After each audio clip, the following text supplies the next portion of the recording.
By now, everybody should be fully aware of the situation that's going on between the United States and Venezuela. But the question remains, how is this going to affect markets when everything opens up with futures here at the end of day, 6 p.m. EST? Now, if you've been following along on my channel, you'll know we've been talking a lot about silver and the shortage that's going on in silver. And so we might want to ask, hey, how can this whole situation with Venezuela actually affect the price of silver, right? Do they have any reserves? Do they have any in their central banks, et cetera, et cetera?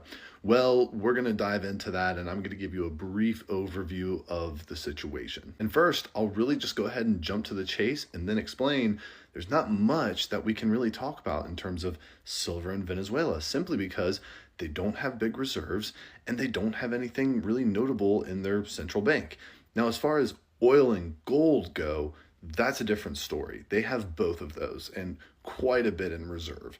So that in of itself, that is definitely going to have some kind of impact on the commodities market. How it actually impacts it over time, we won't really fully know.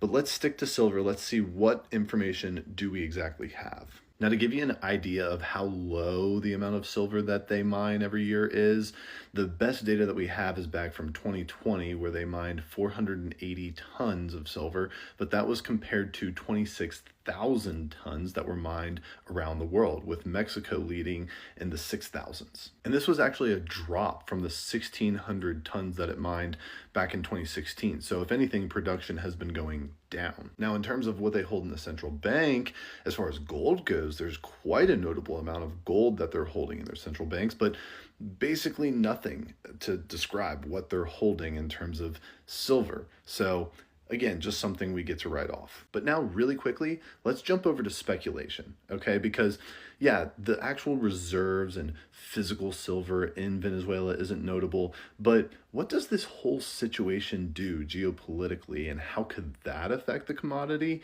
That might be different. Now, none of this is financial advice, and nothing I'm about to say is for certain. This is just my thoughts on the matter. But the whole reason that gold and silver and commodities in general have gained value is because there's unrest in the world. And when there's unrest in the world and things are looking sketchy, people run from fiat and into these kinds of reserve assets for safety. So here you have the United States further pushing unrest by invading Venezuela. Yes, to take out a dictator, basically, but still running into Venezuela, taking out Maduro. How do you think the rest of the world is going to react to that? Well, I can go ahead and already tell you we've gotten some reactions from different countries around the world, and most of them are not great.